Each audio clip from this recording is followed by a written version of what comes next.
Бұл осы ауылдың ақсақалы және ол ауыл тұрғындарына бетперде жасаумен айналысады. Оның жұмысына барлық ауыл тұрғындары дерлік қатты қызығады. Себебі ол бетперделерді өте әдемі қылып жасайды. Бір күні басқа бір ауылдан ақсақалға бейтаныс адам келді. Бейтаныс адам үстіне тек қызыл киімдер киіп алыпты және оның басында бет-әлпетін толығымен жауып тұратын бас киімі бар. Бірақ оның жымиған күлкісі көрініп тұрады. Мен саған өте көп алтын беремін. Сонда мен ол алтындарды алу үшін бір нәрсе істеуім қажет пе?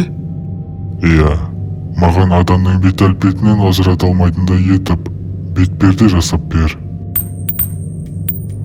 Содан кейін бейтаныс адам бір қап алтын тиындарға толы сөмкесін алып шықты. Ал ақсақал бұл алтындарды көрген сәтте бірден көздері мөлдіреп кетті. Және бұл алтындар егерде ақсақалда болса, онда ол бетперде жасаудың тіпті қажет емес екенін түсінді. Себебі бұл алтындармен ол өмірінің соңына дейін өмір сүре алатын еді. Сондықтан бетперде жасап беремін деп бірден келісті. Және 6 күннен кейін бетпердені алып кетіңіз деп екеуі солай келісті. Бірақ адамның бетіне ұқсайтын шынайы бетпердені жасау ақсақалдың қолынан мүлдем келмеді. Ол бірнеше рет жасап көрді, бірақ барлық бетперде сәтсіз жасалды. Ол 6 күн ішінде 20-дан астам бетперделерді жасап тастады. Осылай арада 6 күн өтті, және бетперделі бейтаныс адам бір қызығы түнгі 2-де келді. Ал ақсақал болса, қолы дірілдеген күйде бейтаныс адамға жасаған бетпердесін берді. Осы бетпердеге қанағат етті, бұл жерден дереу кетіп қал, мен енді мазалаушы болма. Жақсы, дегенің болсын.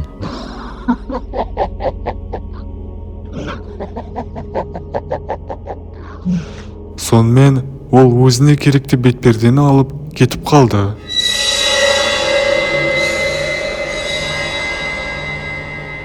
Бірақ ақсақал жасаған бетпердені емес. Бұл оқиға 16 жаста болған кезімде орын алды. Сол кезде мен колледждің 2-ші курсында оқыдым. Ал қазір күз мезгілі. Осылай қараңғы көшеде жалғыз өзім келе жатырмын. Маған қолыңды берші. Саған айтамын, маған көмегі қажет.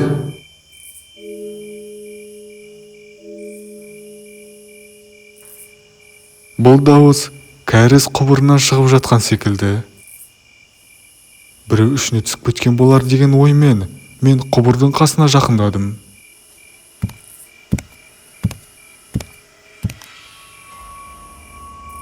Және шынымен де ішінде бір қыз отыр. Бірақ денесі толық көрінбейді, себебі қараңғы. Қане маған қолыңды бер, деп бейтаныс қыз тағы да сөйледі. Бірақ кәріз құбыры терең, мен қолымда созғаныммен оған жетпейді. Не ойланып тұрсың? Маған қолымды берсең болғаны, мен бұл жерден шығып кете аламын. Бірақ құбырдың ішіндегі қыз өзі қолын жоғарға соза бастады. Ал мен осы кезде қатты үрейленіп кеткенім соншалық, мен бірден бас тарттым. Тоқта, мен сені бәрібір тартып шығара алмаймын. Менің күшім жетпейді. Одан да үлкен адамдарды шақырайын. Үлкен адамдар дейсің бе? Жақсы, күтемін. Сөйтіп мен ол жерден кетіп қалдым. Және бірден пәтеріме кіріп кеттім. Білмеймін оған не үшін көмектеспегенімді, бірақ ол қыз емес. Және адамда емес секілді.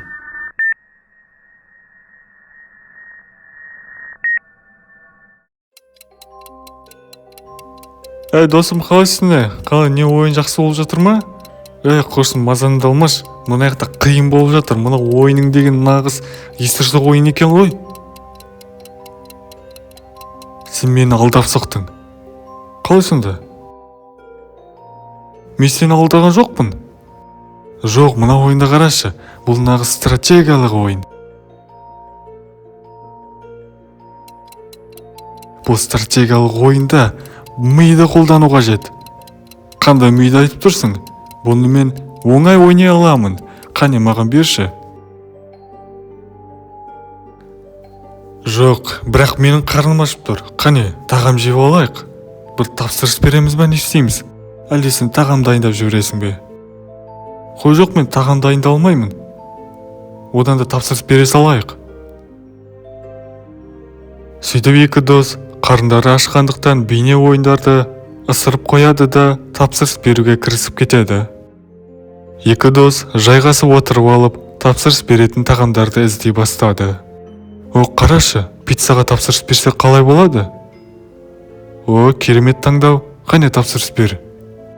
Болды, тапсырыс бердім. 40 минуттан кейін келеді.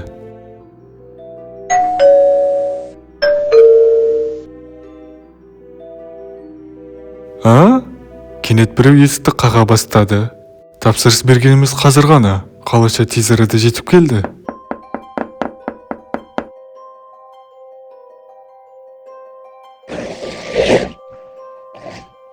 Сөйтіп екеуі есіктің алдына барды. Шынымен мынау келіп тұр ғой? Соншалықты тез жеткізеді деп ойламаппын. Тапсырыс бергендеріңіз бойынша келіп тұрмын.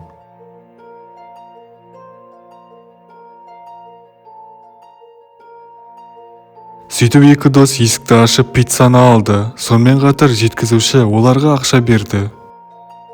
Неліктен ол бізге ақша берді? Тамақты біз оған сатқан секілдіміз ғой? Қош, қазір неше түрлі адам бар. Одан да пиццамызды жей берейік.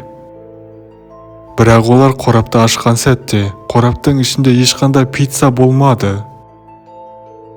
Мынау не қап-қара? Тесік пе?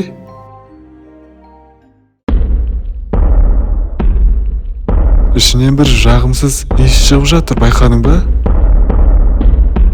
Тыныш, ішінен бір дыбыс шығып жатыр. Кенет қораптың ішінен бір түрлі тіршілік шықты.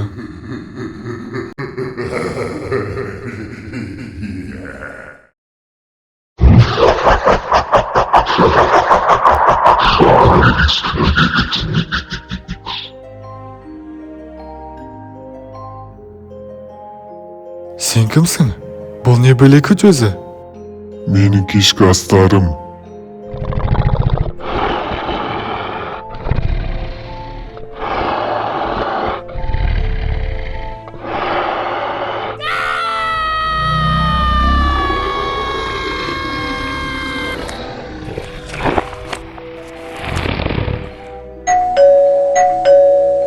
Қандай адамсыңдар өзі?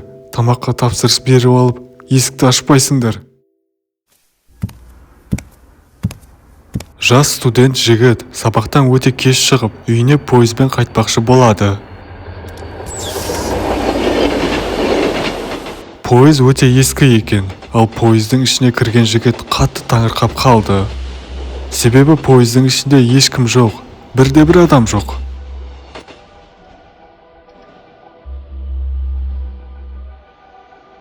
Жігіт басында өзін біртүрлі сезінді, бірақ кейіннен адамдар жоқ болғанда дұрыс шығар деп өз-өзін тынышталдырды.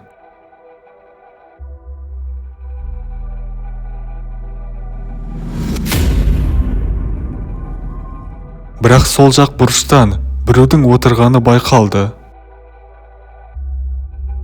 Яғни бұл пойызда жігіттен басқа тағы бір адам бар.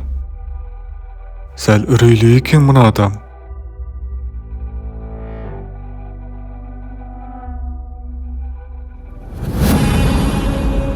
Кенеттен ол адам жоғалып кетіп, алдыңғы қатардағы орындықтан пайда болды. Ол қалай істеді? Және неге оның түрі маған көрінбейді?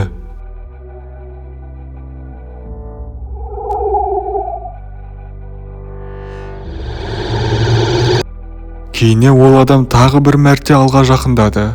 Және ол кенеттен тағы жоғалып кетті. Көзіме жай елестеген болар, құрсын бәлесінен аулақ. Кенет жігіт біреудің тыныс алып тұрған дыбысын естіді.